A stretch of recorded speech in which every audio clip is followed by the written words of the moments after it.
We're here to help.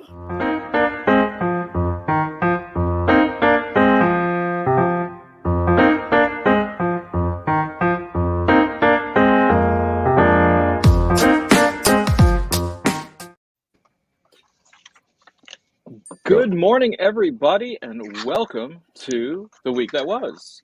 It looks like we don't have a commercial today. That's okay. We're here to help. Three of a kind with. We've got three lawyers who I think will take care of any of our commercial needs. So there you go. That was a plug for you guys and your practices. You're welcome. Okay, so speaking of lawyers, we've got attorney Steve Fishman, attorney Joel Sklar, attorney Bill Seikaly, who's repping me by dressing in black. Thank you. I didn't realize you were a goth, Bill, but I'm touched. We've got community and labor activist Barb Ingalls. We have veteran journalist Nancy Derringer, who combed her house for 2 minutes and found her earbuds. I did. There. And oh, nice little twirl with flinking them up there. Yeah, very Carol Burnett of you, kind of like tugging on the ear. And we've got co-founder of Deadline Detroit, Allan Lengel. So let's go ahead and start with, of course, the big news. Actually, there's a few different pieces of big news. Let's start with the fact that the House of Representatives finally has a new speaker. That would be Mike Johnson. Somehow, no to Steve Scalise, no to Jim Jordan, but 220 some odd Republicans, all in unanimity, voted for Mike Johnson, who has been described as an acolyte of Jim Jordan, as well as Matt Gaetz, and reeks of Maga cologne. So, and I think Allan, you've. I think you meant manure. Yeah. You know, in solid form, that's what cologne sometimes is, Bill. But Allan, I think you've got a video about this.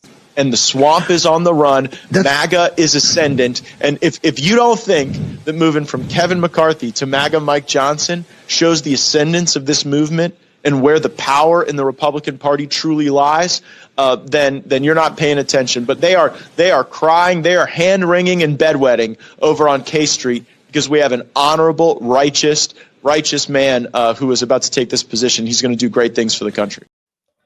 Hey. Where do we begin, and who among you would like to begin with this? Where do we begin? Well, we now have a Speaker of the House who believes that part of the problem causing mass shootings in this country is no-fault divorce. So let's start with no-fault divorce. You know, what do you say about some guy like that? He's a religious hysteric, and I'm not going to. I'm done respectfully listening to religious hysterics. I'm just done. You know, get the hell out of government if that's the way you want to be. Well, he believes that there's no separation of church and state. He voted to steal the 2020 election and disenfranchise millions of voters. He wants to ban abortion nationwide. He opposes the legalization of same-sex marriage, supports Trump's Muslim ban, and opposes marijuana legislation. He'll never find a job in Detroit, I'll tell you that. Steve, what did you say, Barb? The pro-Russia I said you've got to get high to get through this administration. just not on your own supply. I think I have a giant bowl of gummies. I'm just like Fish. I think what Saeed said, it was 220 out of 220 that voted for him. And the issue, I guess, becomes, do they really honestly believe this character from, where is he from? Alabama? No? Is he from Alabama? Louisiana. Who nobody's ever heard of before this thing. This is 220 to nothing. They believe he's the best. Yeah.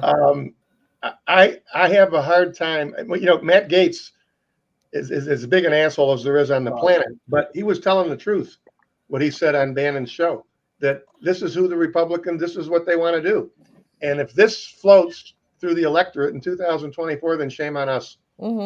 If people stay home from voting, when you want to have a guy like this as the Speaker of the House, they talk about Kamala Harris, how awful it might be if Biden plots, then she became president. How about this guy? Can you imagine? And just one other comment. if there's anything the country was founded on, it's the separation of church and state. And if I hear one more word, I'm like you, Nance. I don't want to hear another word I don't want to hear another speech that has God in it 7 times, I think, when he accepted the thing. Mm-hmm. I mean, they claim that they're originalists. They claim that they want to go by the original Constitution. Have they ever looked at it? Have they ever read any of the papers that went along with it?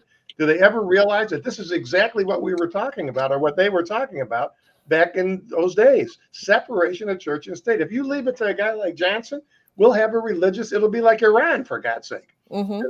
That's my comment. And you know what? The beautiful part is every time there's a mass shooting, all they say is our prayers are with you. Right. That's the solution. No, and then they're like, "Oh my God, you want to talk about gun rights?" And this is too soon. This is the wrong time now. This is the wrong time. Yeah. I want to loop a couple of comments, and I agree with everything Steve said.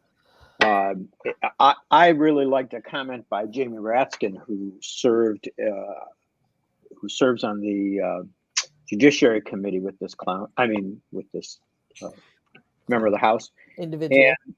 And he said the only difference between his quote is that the Raskin said he has much better manners than the GOP firebrand, but he is a MAGA extremist in substance. Yeah. I was curious about it last night, so I went and looked. This guy does a podcast with his wife that should just scare the Jesus out of all of us. Healthcare partner. They talk about matters. And turning now. Except me. They talk about God, and they talk about politics, and they talk about emergence and how you can't separate them. This guy's a nut, and he still believes that the election was stolen from Trump. Still believes. Yeah, I mean, Jesus, I don't think they believe even the chief of staff doesn't buy that anymore. I don't think they believe it, but I think that's the line. How could you even believe it? I think that's what they say. That's what they say, and they have it, and they're sticking to it. He still asserts. Fair comment, Barb. He still asserts. You know, I had a fantasy that they would Who's got something playing in the background? I think Fishman does. I'm trying to. I think he was just watching that for the articles. I had a fantasy that somehow they would pick a moderate, that the Democrats would get together with the Republicans, and they would get some person that the Democrats say, okay, we could live with, and somehow they were able to miraculously pull this off and get this guy who, as you guys are talking about, I mean, look, religion is destroying the world instead of making it a better world. Religion is, and all these people invoking God and prayer and stuff like that. I mean, we're seeing all around the world. It's just a disaster with people invoking God. Can I ask you to, and this is maybe a little bit of a slant away from the topic at hand, but can I ask Allan and Steve, who are probably the closest to knowing the mood of Israel these days, when evangelicals like Mike Johnson go all in on supporting Israel, do they understand why? Do Israeli Jews understand why that is? That they believe that Armageddon is going to take place in Israel, and that the Jews are eventually going to be cast into the lake of fire with all the rest of the sinners? I mean, do they understand that? Because I sometimes get the feeling they don't. I think they sometimes don't think it through that far to the very end, that they're like, hey, we'll take anyone. You're on our team. Okay, the other stuff, we don't believe that anyways. You guys, So I think generally it's like, yeah, anyone who's on our team, sure, come on, join us. I don't think they take it through to the very end. Like that's, that's, I don't know if Steve has a different. I can tell you this, my sister, who, has been there since 1970, they know exactly what these people are all about. They know, they might not know it through to the very end, but everybody knows that these evangelicals think he's coming back. He's going to be in Israel and we'll be gone, or we'll be converted, or whatever we'll be. No, hell yeah, they know. But I do agree with Allan that in these days, really since the creation of the state, if they support him, they'll put up with that part because Okay. But they know. The educated people know. Let's put it that way. Okay. For sure. All right. Okay. By the way, the reason why Nancy excluded Joel is because he will be converting to Islam by the end of the show. I'm trying. So I would she's love yeah. it, because I think prayer is good, and I don't pray enough. I don't know that Joel has been to Israel since his birthright trip. That's all. Right, since I was 16, for my life. Yes. In any event, it seems to me that the selection of the speaker is just a reflection that the Republicans don't want to govern. They're not going to govern. There's not going to be legislation passed. This is just, this is the insanity of putting somebody who's so polarizing and such a fucking ideologue as the speaker that nothing will get done. And I think that's the purpose of the Republicans. It's to burn the country down Republicans who are running the Republican Party. And having somebody like this as third in line is absolutely who voted not to certify the election, Right? Who doesn't respect the democratic process. Yeah, that's your speaker.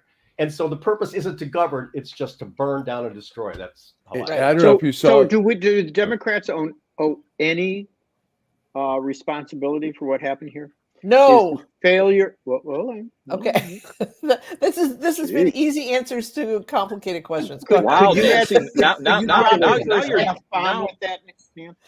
So now you're Joel splaining. Look, I agree with Joel.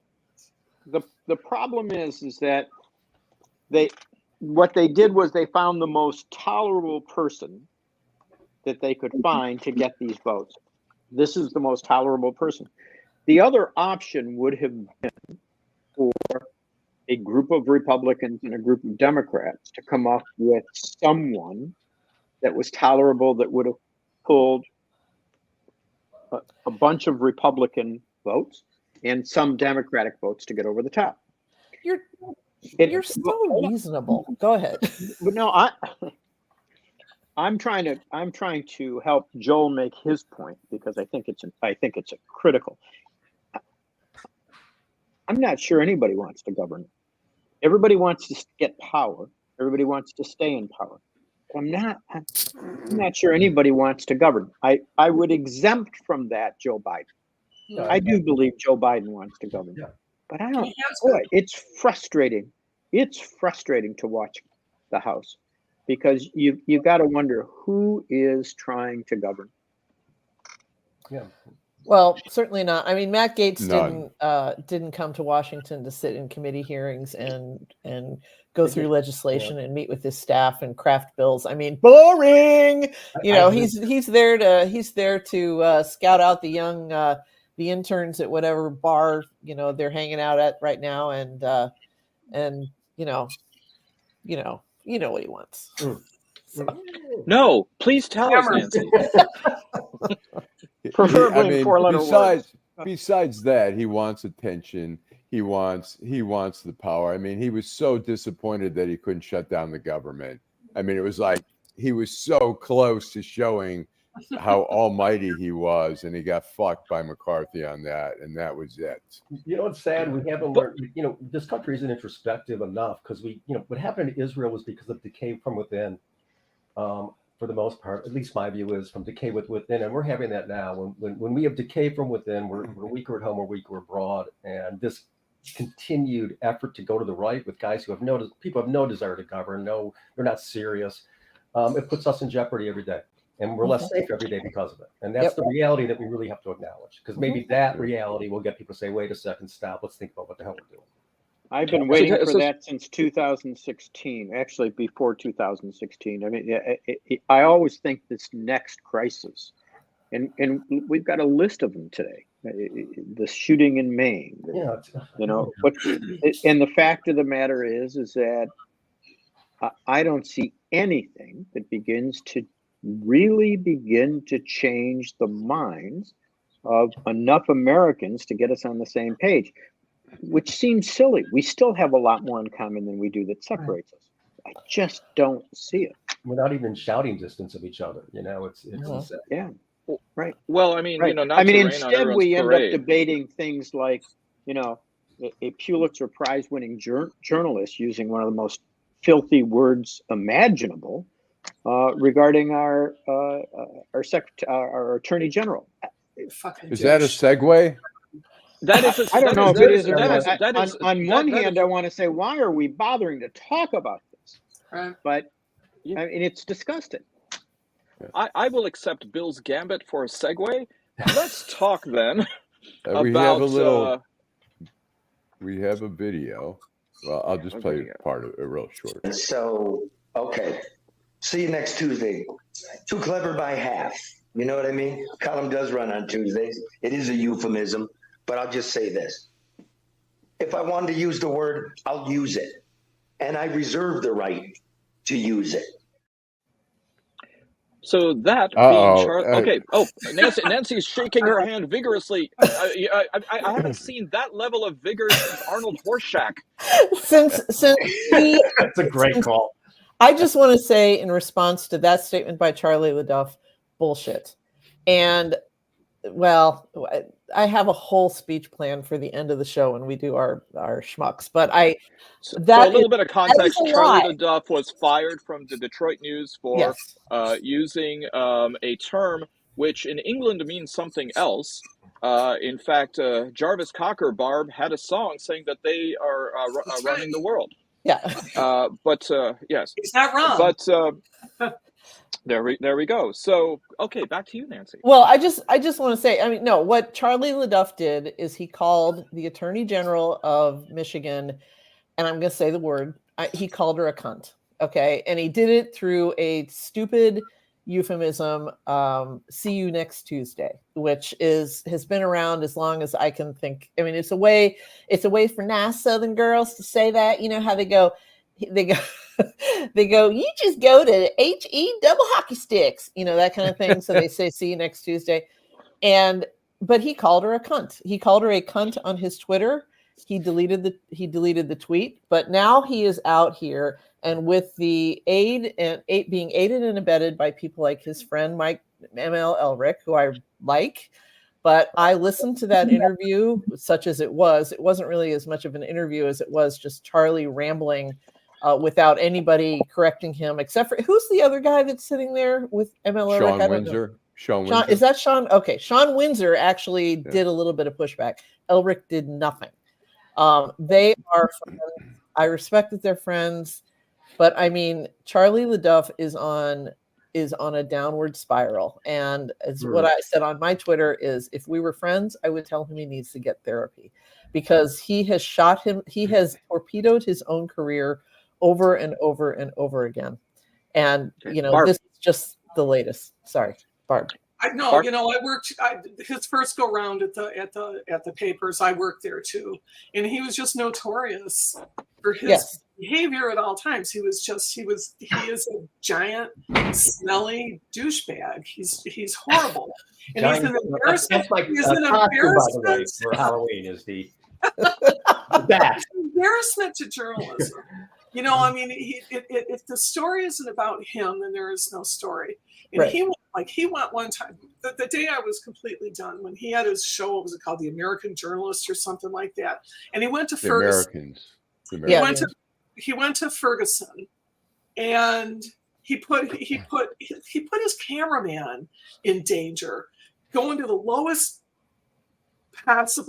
lowest fruit story, which is sit in the street and watch people completely trash a CVS or something like that, you know. And 5 minutes away in Ferguson was people that were like brokenhearted, trying to fix their city, trying to stop the violence.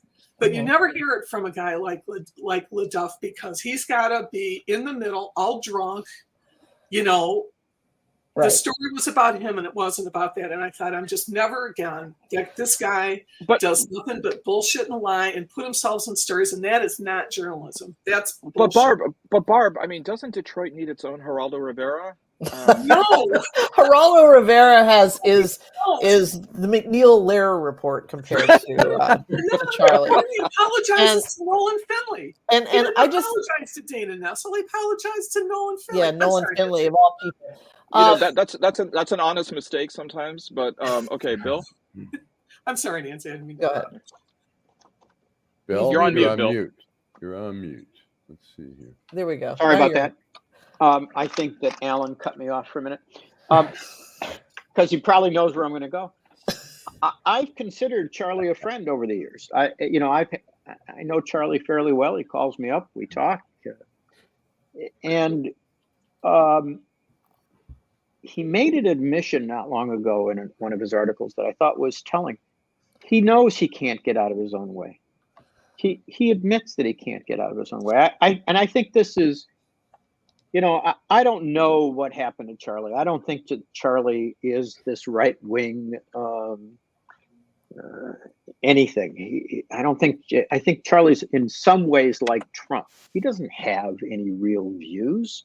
He just wants to create a little havoc because he thinks that's part of his job.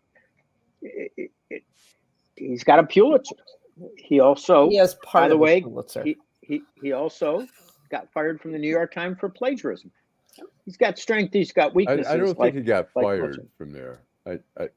He agreed to leave. Yeah. I think when he left, they shut the door behind him, locked it, and went, thank God that problem is solved. I don't think that there was much of a disagreement about why he left. No. So, look, does Charlie have some attributes? Yes. Is he entertaining?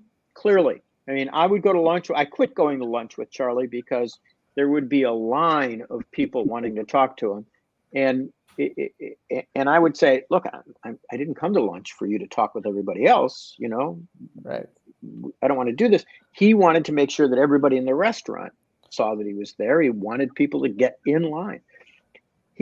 He's great at what he does, but I think Barb had it right. He's got to be the center of the story.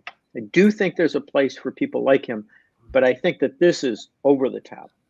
And I think that much of his behavior over the last couple of years has been just candidly over the top because everything's been over the top the last couple of years. Trump came on the scene.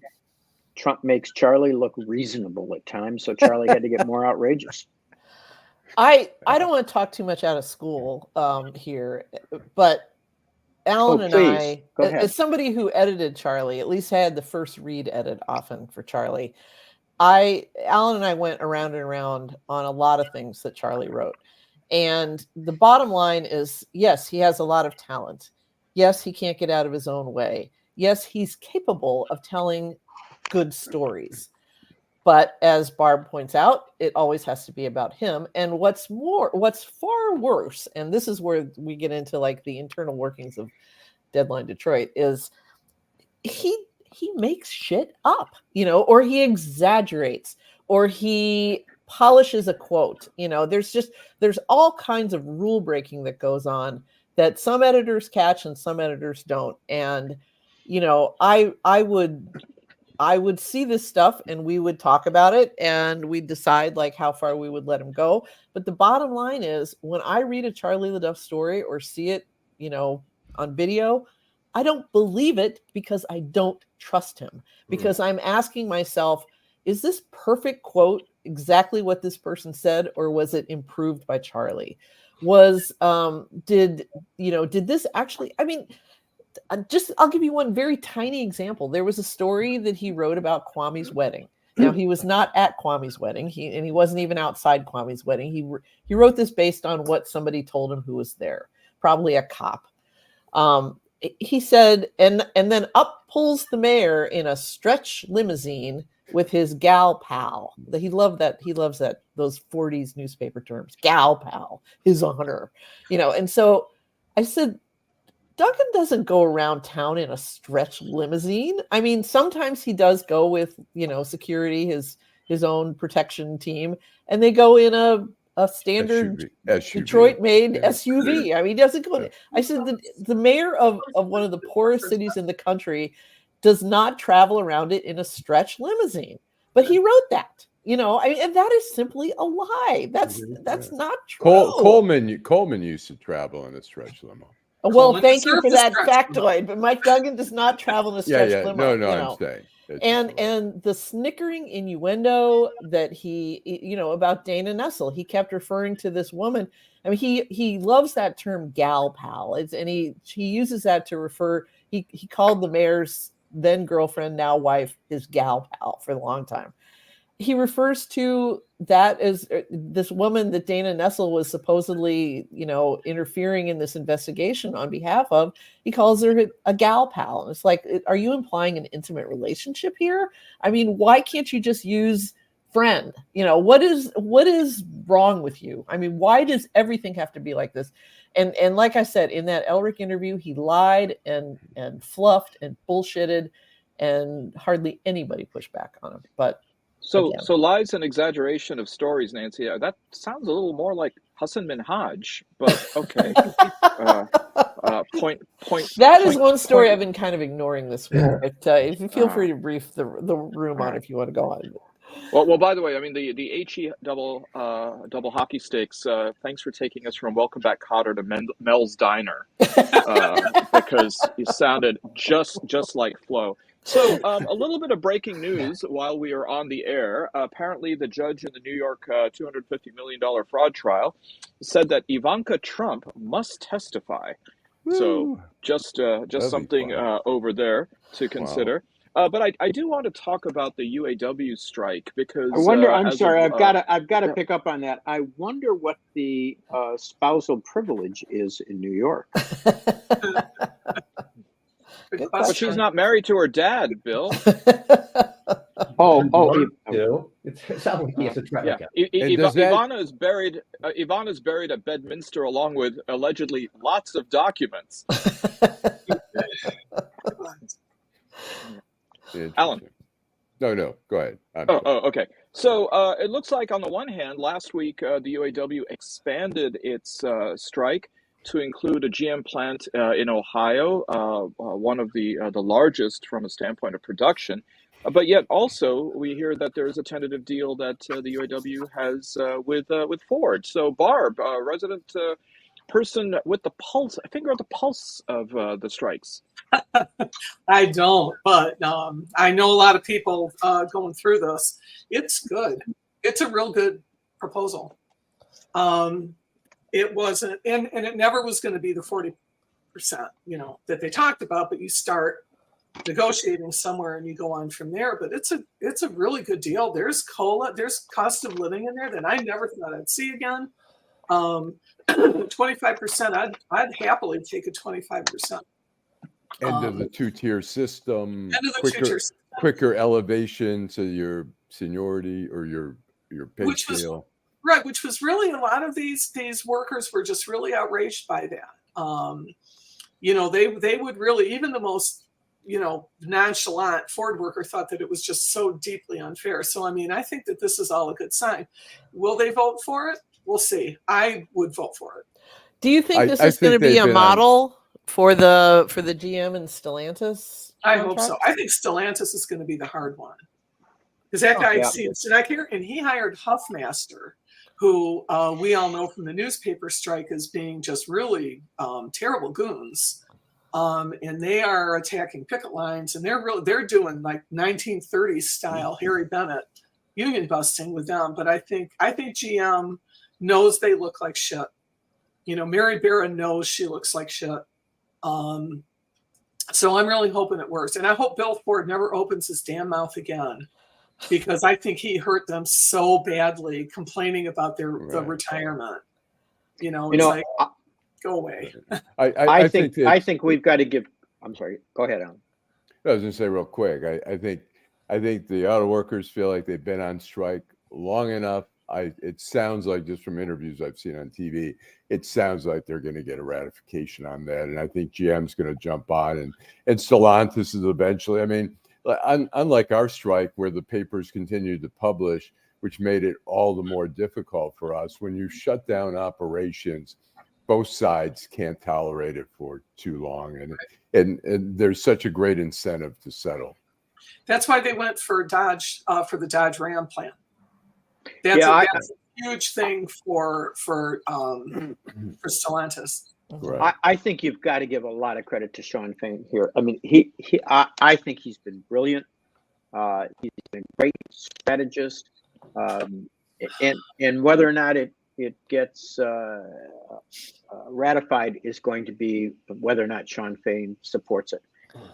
It looks good to me, given the realities of where we are. And think about this: if Stellantis doesn't renew and General Motors and Ford does, Fain's going to have an awful lot to work with. He'll be able to close Chrysler down completely. Yeah, I'm assuming Sean Fain has agreed to the tentative agreement, or he wouldn't be bringing it as a proposed contract. So I think I agree with Bill. I think he's been great. I was worried about him in the beginning. He seemed kind of like, I thought, does this guy know what the hell he's doing? He's like driving the truck over the cliff, but he seemed to have a strategy. He seemed to articulate it well. And look, they've had the UAW, which was when we were on strike. They were supportive of us. They gave us money every holiday. They were on the front lines battling the cops during the, over at the Sterling Heights plant. I mean, the UAW was kick ass. And then they had 2 fucking presidents who went to prison, and just the corruption was so deep, so pathetic, that hopefully Sean Fain is what they need to get back on track. I'm hoping that's really why he got elected, was because the workers were embarrassed. People were embarrassed to be in the UAW, and that hadn't happened. Yeah. That was just never like that. Right. I get these alerts, these text alerts. And when the news of the tentative of the TA came out, there he was, and he's like this nerdy dude. He's kind of stoop-shouldered, and he's really nondescript, but he was glowing. It was like he knew that that's a good deal. That does not guarantee that they'll vote for it. They'll vote for it. I'd be shocked. He's Jesus-y too, He's pretty evangelical. He's Jesus-y in kind of an appealing way. I mean, he actually seems to have paid attention to what Jesus was all about. I'd be shocked. I'd be shocked if they don't ratify. I mean, it won't be 100%. It never is. And there's always going to be groups who would just say, I'm going to vote, knowing it's going to get passed, they're going to vote against it just to show that they're not 100% satisfied. I have a buddy who's pissed, but I think he enjoyed being on strike. And you know how you can like get into being a pirate. Some people love it. Yep. Like you, Allan Lengel. So solidarity. No, I didn't love it. I was on strike for 19 months, but it was certainly interesting. I mean, it was like sort of like being in college again, He told so many stories about that. It was like when I worked at Deadline Detroit, it was like a peak experience of his life. I mean, it's kind of like when I was in Vietnam. We often glamorize our days. Van going to the East Coast. Yeah. So just to let you know, September 19th was International Talk Like a Pirate Day. So that day has come and gone.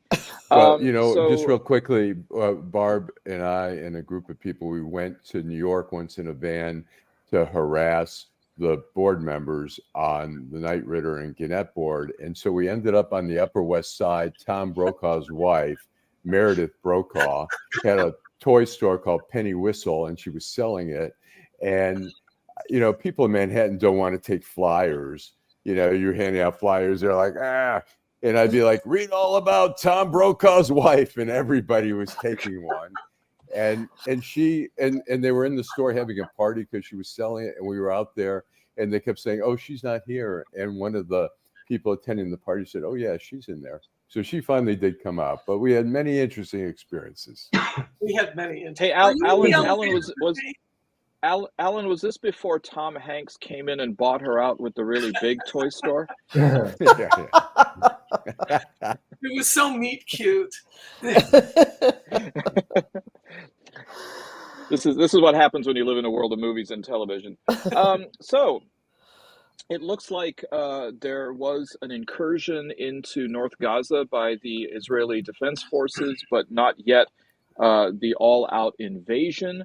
What do you think is behind the thinking with Netanyahu and all not to go in right away? I mean, here we are coming up on the 3 weeks tomorrow, and yet the ground offensive hasn't begun. Yes, Steve. Sure. Well, I think there's been a lot of pressure put on him by the Americans. I think that Biden kind of recognizes maybe, or if not him, Blinken certainly seems to, that this is not such a simple deal. And And I think that you gotta understand what the mentality is in Israel. There were a couple of people in the New York Times article yesterday who had relatives. One had his parents murdered by Hamas, and one had, I think, a sister, brother, can't remember, and they were not in favor of an incursion into Gaza because many more innocent people would get killed. On the other hand, you've got a large contingent of Israelis that have either had relatives or friends or whatever, or they just think, hey, we got to do something about this, and they're putting pressure on them to go. At the same time, you got to remember, you've got a prime minister who basically you can make a pretty solid case, and Ann Applebaum made it as solidly as anybody in the Atlantic last week.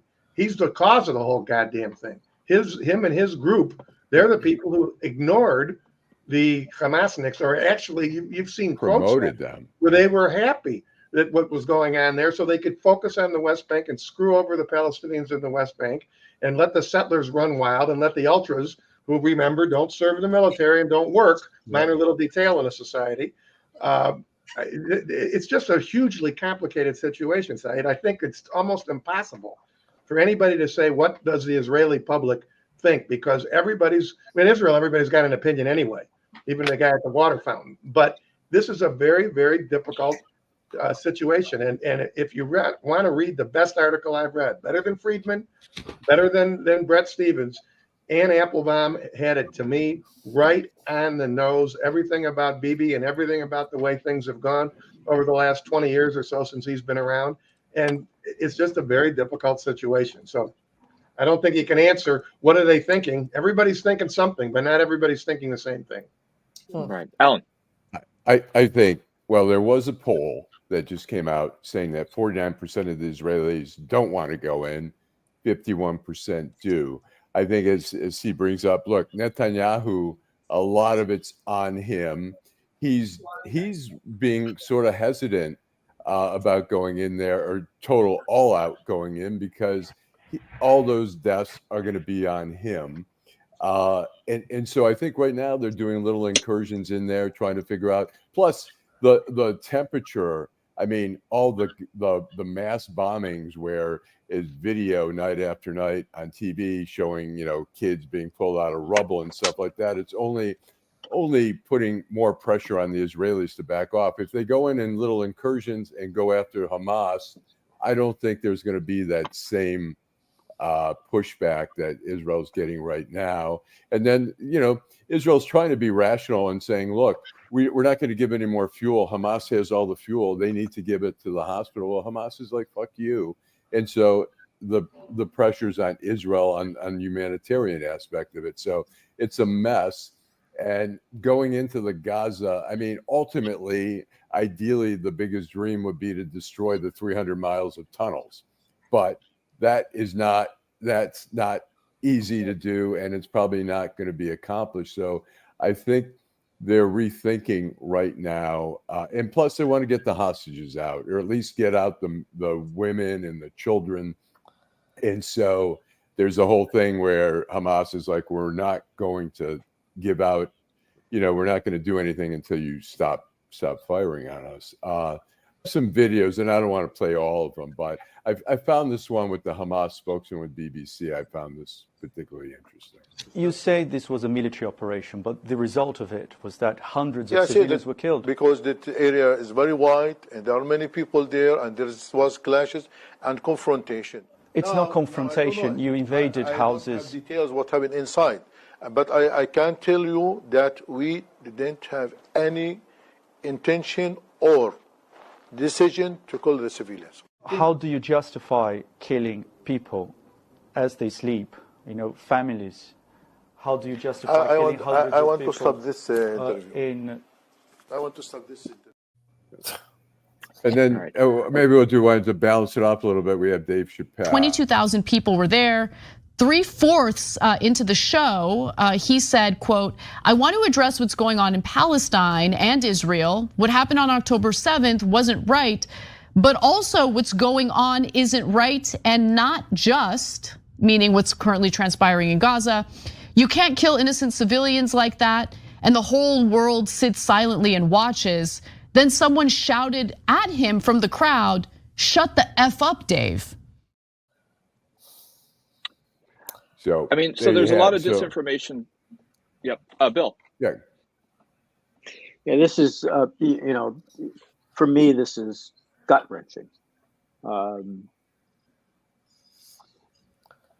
You go in, if Israel goes in, as it appears that they're planning to, and let's assume for a moment that they eliminate Hamas, they achieve that objective, then what? Because they're just going to create another Hamas. They're going to call it something different. But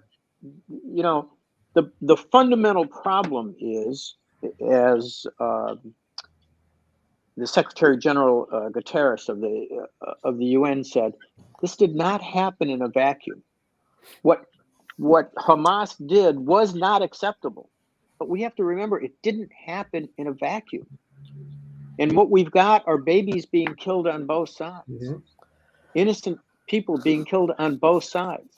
I find this gut wrenching.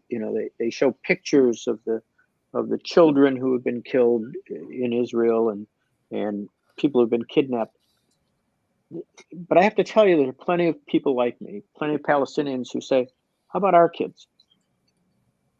How about our women? How about our children? And what I personally, and I think Steve and I would probably share this feeling, I'd like to see Israeli women holding up children, Palestinian children's pictures, and Palestinian women holding up Israeli children. And from time to time, we get that when rational thought prevails. But what's going on now is crazy. Do you know that the Israeli representative to the UN called for Guterres' resignation because he made that statement? Where the hell are we in this world? We can't have a conversation. You don't think we've had enough eye for an eye, tooth for a tooth? We're going to end up with a bunch of blind people with no teeth. Right. But there have been plenty of Palestinians killed. Yeah. There's been plenty of Israelis killed. Why don't we, for the first time since Sadat's peace efforts, which has been a long time, that's ancient history. Most kids weren't born. Why don't we really have a conversation about how we're going to solve this problem and a two-state solution, a real two-state solution? Well, Biden has come out with statements this week saying, when this is all done, we need to get down to business. We can't be the same from October 6th. We need a two-state solution. And, there's an article in Haaretz where it says that has fallen on deaf ears. But the truth is there needs to be a two-state solution. Both sides, would like, to see the other go away. But both sides aren't going away. I mean, look, Hamas has been trying to destroy Israel, Hezbollah, Iran.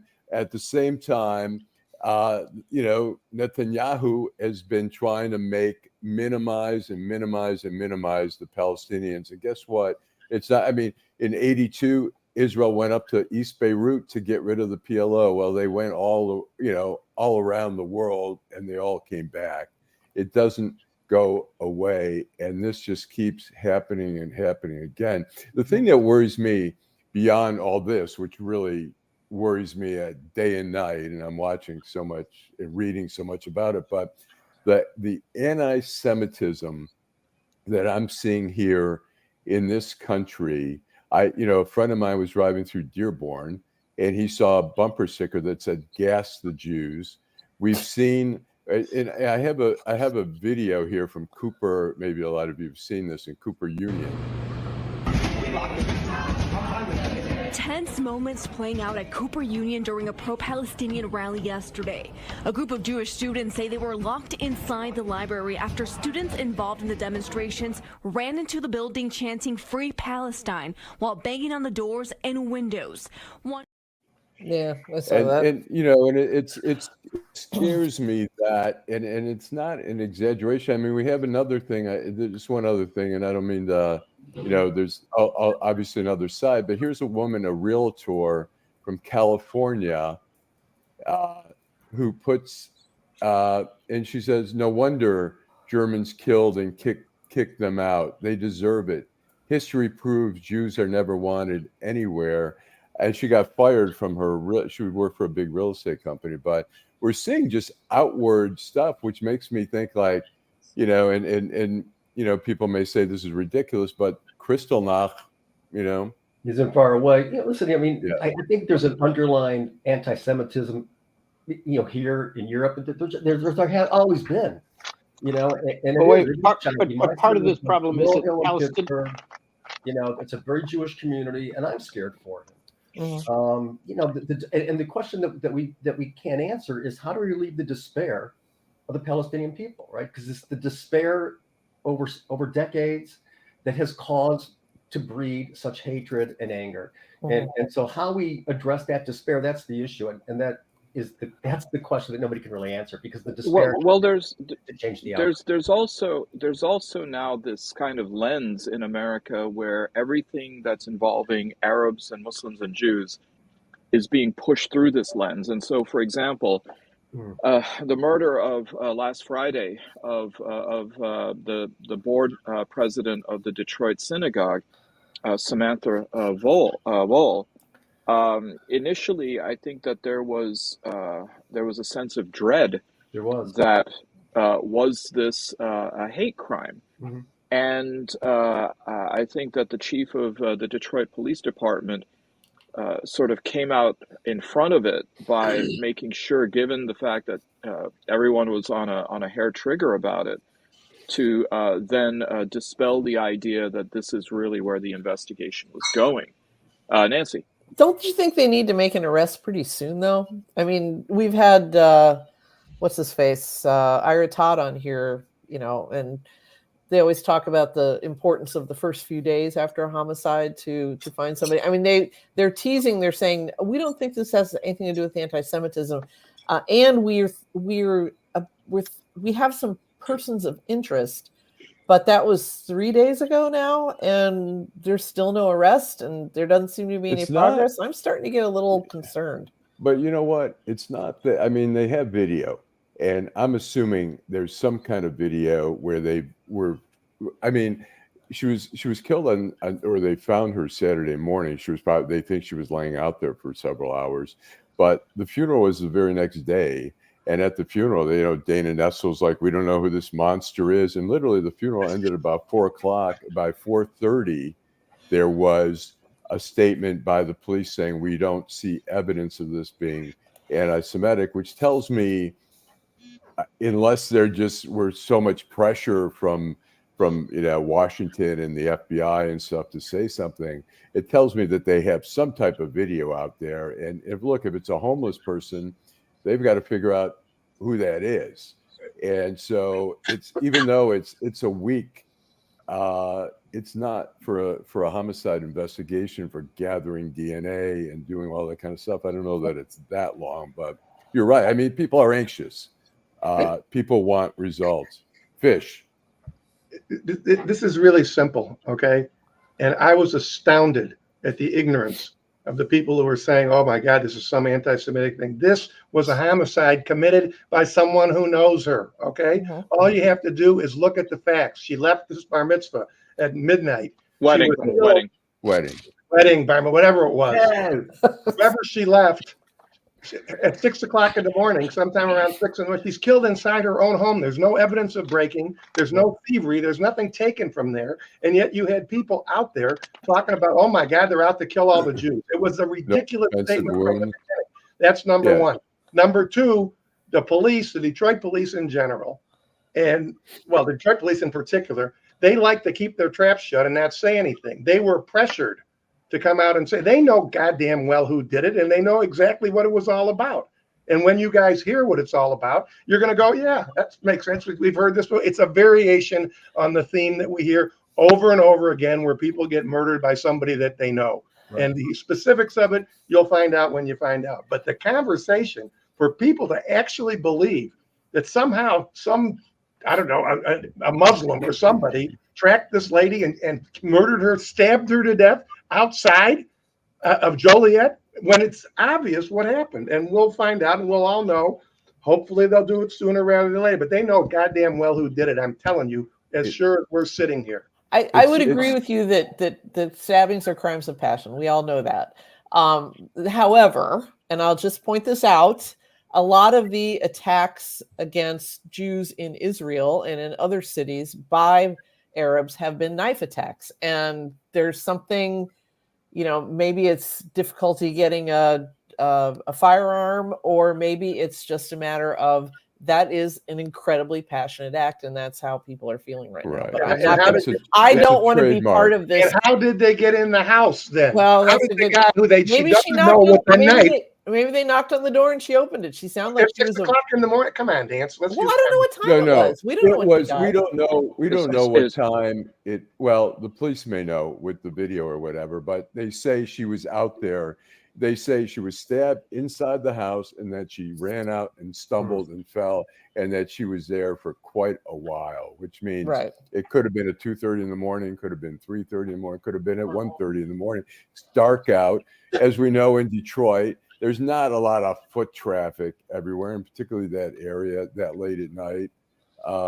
Somebody could be out there for hours without anyone noticing. So we don't know. But Steve's right. I mean, it's very possible. It could be a homeless guy, or it could be somebody who knew. Not a homeless guy.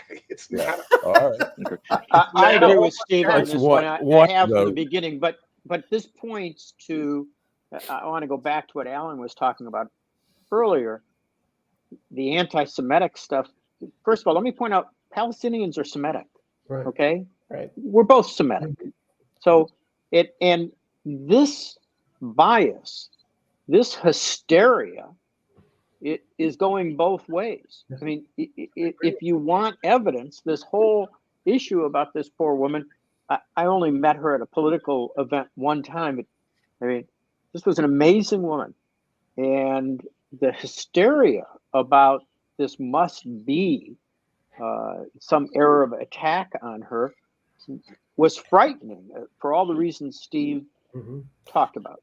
This is how it's playing out. And international. I mean, the sad part was it was all over the country. On CNN, the day they're having these experts on terrorism and stuff speculating. And I was like, what are they doing? Yeah, and then suddenly it's on in every Israeli newspaper, and everybody, they're just feeding the flames, and the cable stations are the worst. They're bringing on experts who are speculating and what if, and I was like, what are they doing? But I think this is, I just think this is critical. We've got to get together and tone this all down on both sides. This is not just a question of Jews being attacked. It's not just a question of Muslims being attacked or Christian Palestinians being attacked.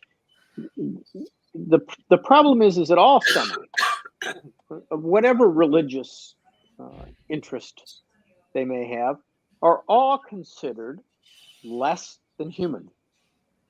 And if you want some support for that, look at how cartoons have displayed Arabs with the huge nose and they're crazy terrorists. Look at what we've done to them on TV. I mean, when I was in law school, I was standing in the library and I heard some guys talking about we ought to bomb them back into glass. We ought to just level the desert, make it all glass. And I looked over and I said, you do realize those people are human beings, right? And he said, no, they're Arabs. That's exactly right. And I looked at these guys who I've practiced law with for the last 40 years, guys. Yeah. And it's amazing stuff. We don't view Arabs as humans. It's why it was tolerable to give them the Holy Land rather than parts of Germany. Let's get the Jews and the Arabs all in one spot. But I'll say. Wait, Allan, wait. Go ahead.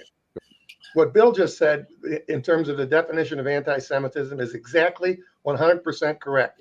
Everywhere that people don't like Jews, they don't like Arabs either. He's 100%. It's been 5,000 years of anti-Semitism with respect to Jews. Somebody sent something into the show Do you think this had to do with something that happened, 2 months ago or 6 years ago? The Germans murdered 6 million Jews in the 40s and 30s, okay? So it had nothing to do with that. This is something that's gone on for time immemorial, and Bill's exactly right. If anything would make any sense, it'd be for the Jews and the Arabs to make peace amongst themselves, because they got enough problems dealing with the rest of the world. That's all. Amen. Yeah, it's a good point. Amen. I think we're brothers, you know. So before we move on to the can I say real quick? I'd say to what Bill and Steve are saying, it's like, look, the Jews feel like, there's Jews who feel like they don't feel like they're treated as human, that people don't see them as, it's like, there's been an argument that, there've been Americans killed in Israel, and it's not as big a deal, some people say, because they're just Jews, they're not really Americans. And in the same side as the Arabs and the Palestinians, the same thing, where people denigrate them and think lesser of them. I think both sides feel in the same way that black people, during the whole, Black Lives Matter, it's like people getting killed, and traffic stops and stuff like that, and say we're not being. And I think what we have is a fucking problem in the world where people are always, other groups and tribes or whatever, are trying to dehumanize and make lesser of different groups. And I think that's what we have, is a big fucking mess in the world, Well, I'd be have you been eating the gummies? No, but I need some. I'll bring you my bowl of gummies, Alan. All right, I need a big bowl of gummies. Well, in praise of Allan not getting high on his own supply, why don't we? There's just one other segment which I thought we should cover, because I think it would be malpractice if we didn't, and that is the number of guilty pleas in the Georgia case, including 2 lawyers, Jenna Lewis and Ken Chesborough Ellis, and then also former Trump Chief of Staff Mark Meadows getting immunity in the January 6th case. So, what does this bode for Trump, especially now that Ivanka is also going to have to testify? They call him Flipper. Yeah, Steve. Sorry. We've discussed this issue a number of times. Number one, when you have a multi-defendant conspiracy charge, what they're looking for are people to take pleas and snitch. That's exactly what these people are doing, whether they're saying they're not or their lawyers saying they're not. If they have to tell the truth, that means that their guilty plea hinges on whether they tell the truth about what went on. That's the first thing. The second thing is, with respect to a guy like Mark Meadows, you're talking about a man with no balls. Okay, everybody you ever read about says the same thing about the guy. He's one of these kind of guys. Which side is it? Where can I do? Blah blah blah blah.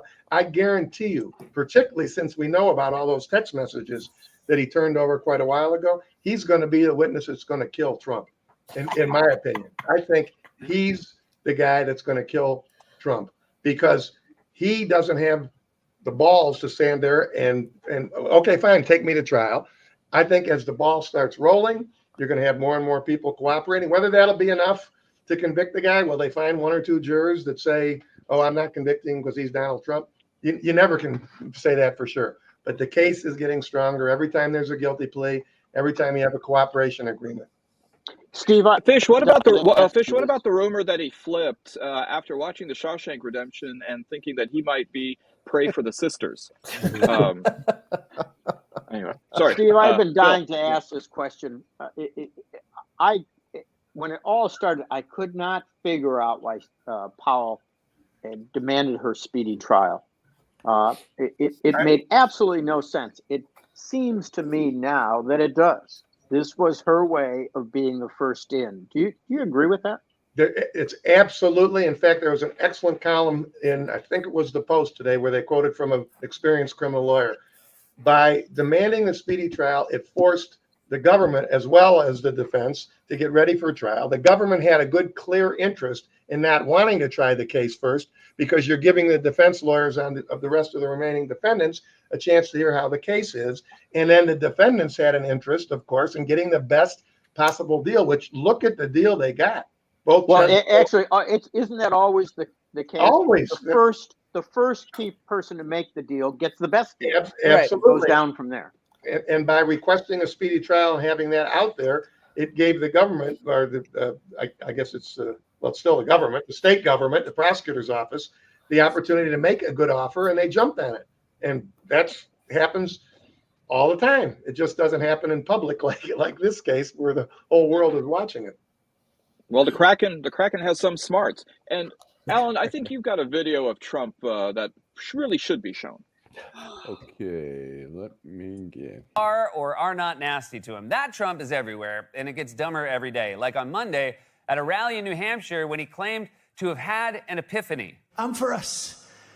I'm for us. You know how you spell us, right? You spell us, U.S. I just picked that up. Has anyone ever thought of that? I just picked that up.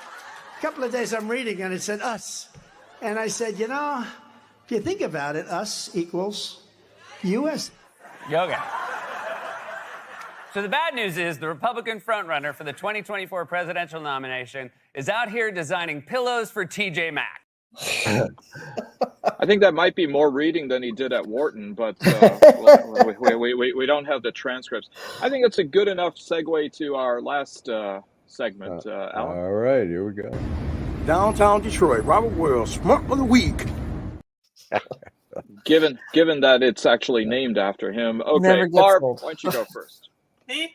You know, it's just been such a hard week, but the Republicans always come through, you know, and trying to choose which thing. Like right now, there's a photo of the members of the House praying on the floor, on their knees together.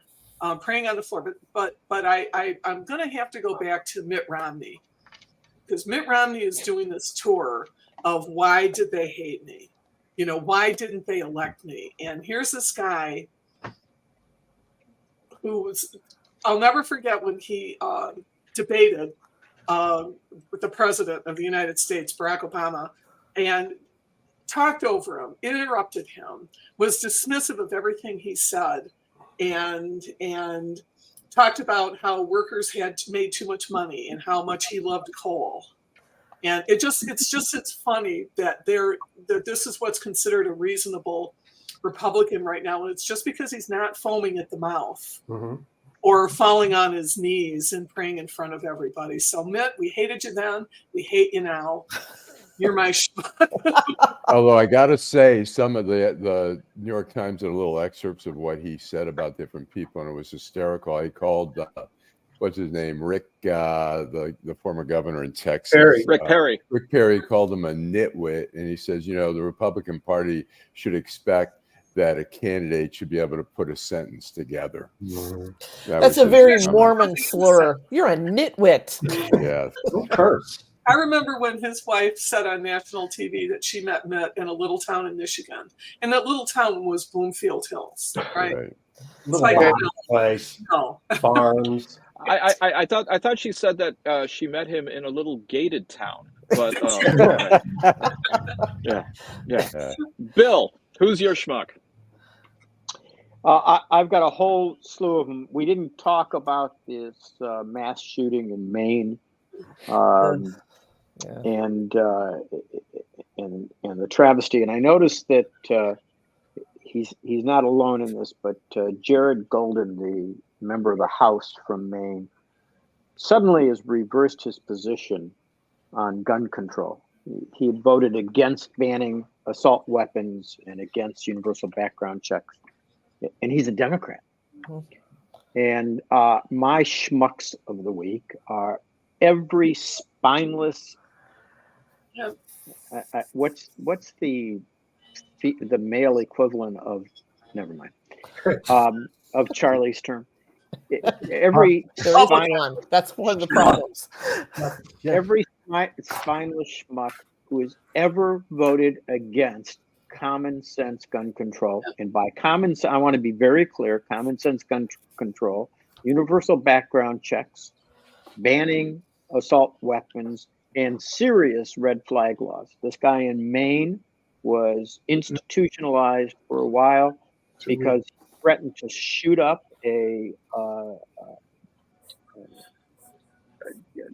something. The military base where he was assigned. I can't remember where it was, but a military facility, and he was a gun instructor. Did we go after his guns? Oh no, we've got to protect the Second Amendment.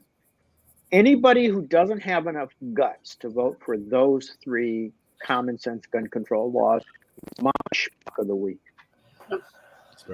Maybe what did Susan Collins say in response to that? Well, we're gonna have to talk about a few of the obvious. Yeah, sorry, I shouldn't make fun of somebody with spasmodic That was dysphonia. that was a little bit more Hepburn than it was Collins, but okay. Bill, I think the analog is did I clearly know? Yeah. So yeah. Okay, Joel.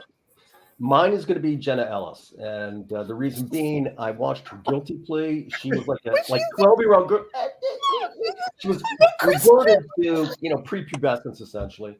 And the thing that I hated about it is that she didn't take any responsibility.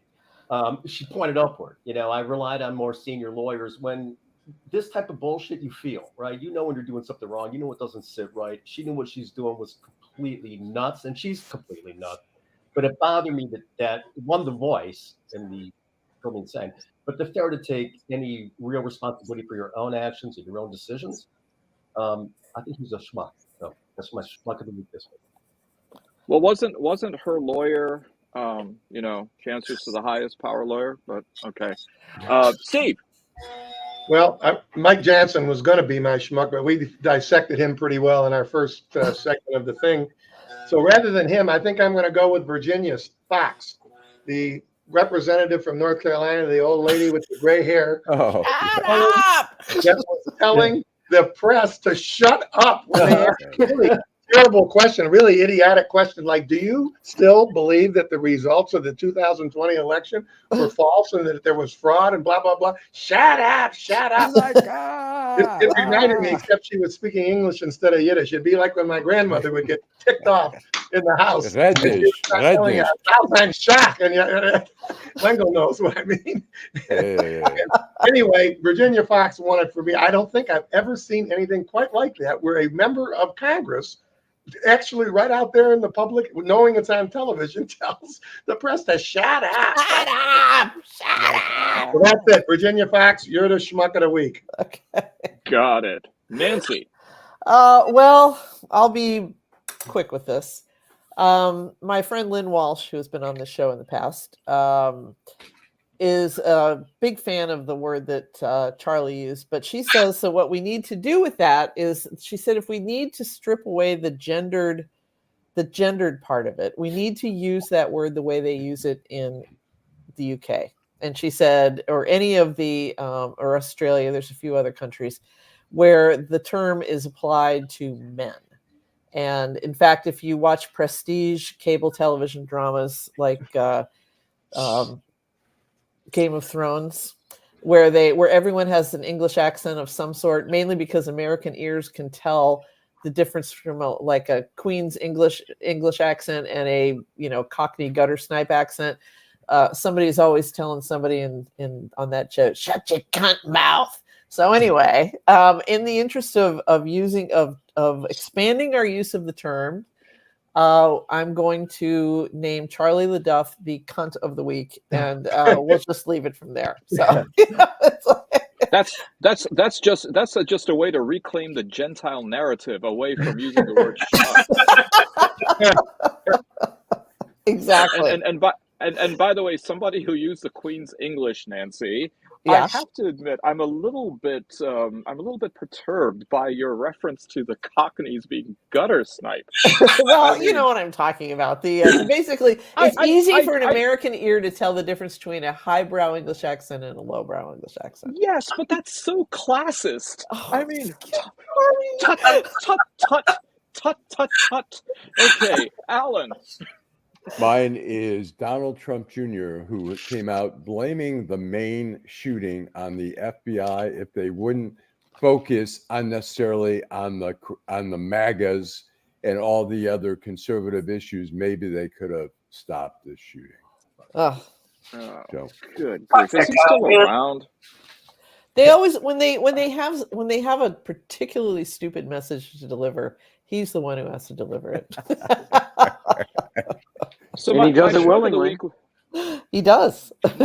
my schmuck of the week was going to be Joseph Emerson, who was the off-duty Alaska Airlines pilot who tried to bring down the plane, is now charged with 83 counts of attempted murder, but apparently he was high on shrooms.